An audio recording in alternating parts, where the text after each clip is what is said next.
Safety rules still lacking 5 years after the loss of the Scandies Rose and the destination. This is from the National Fisherman, and it was published on the 17th of September 2024. It has been 5 years since the loss of the Alaskan king crabber Scandies Rose, and 7 years since the loss of the destination. Both vessels were loaded with crab pots that exceeded estimated weights in their respective stability calculations, and both capsized while facing difficult weather conditions.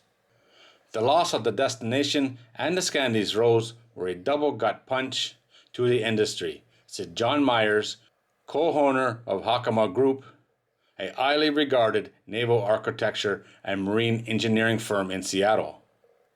But in the intervening years, nothing has been done in terms of regulations. In 2010, Congress mandated stability training, but that has not been implemented by the Coast Guard. At present, there are no formal review process for stability calculations for non-processor crab vessels or the overwhelming majority of fishing vessels in Alaska. We're still operating under the same stability regulations that have been in place since 1991, says Hal Ackerman, the company founder. They've been refined in small ways but are essentially the same. Some have called for an overhaul of the regulations, making them stricter. But Hakama believes they are significant if applied in the right way. If your calculations are based on a 650-pound pot, and that pot jumps to 800 pounds, you're asking for trouble. Ackerman added that he is not aware of any vessels that have sank when accurate calculations are used to meet the 1991 Coast Guard standards. Myers points out that due to the actual weight of the pots it had on deck, the destination was out of compliance with the standards that were used by the Ackerman Group before it left port. The Coast Guard does make spot checks of vessels and can stop them from leaving if the number of pots doesn't conform to the vessel's stability calculations. According to Scott Wellward, Commercial Fishing Vessel Safety Coordinator of the U.S. Coast Guard, in the late 90s, the service asked for two state statutes. One requires a mandatory call to the Coast Guard before a vessel in the Bering Sea Aleutian crab fishery leaves port. That's mandatory. Then we can swing down and look things over. We can see how they're loaded and weigh a few pots. We assist in reviewing the vessel's stability instructions to verify how the vessel is loaded. That's optional. But in reality, everyone says yes. The other statute requires these vessels to have a fishing vessel safety decal. Myers' experience in recent years also revealed a great interest in safety.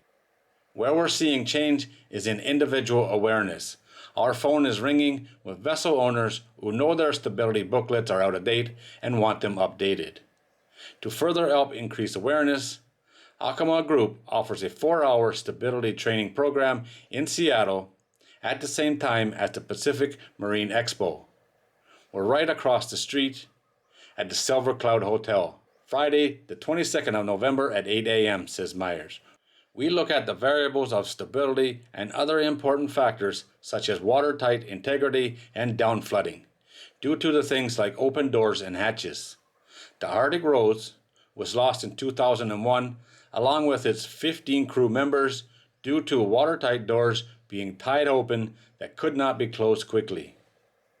Myers explains that the objective of the course is to raise stability awareness among all crew members, not just captains and owners. Stability is the responsibility of everyone on the vessel, especially the engineers, who ought to be the most aware of fluid levels, the state of the valves, vessel trim, free surface, condition and maintenance of closing devices, and much more. With the accuracy of weather reporting in 2024, Hakama suggests that the vessels pay attention and stay in port if severe weather and icing are predicted.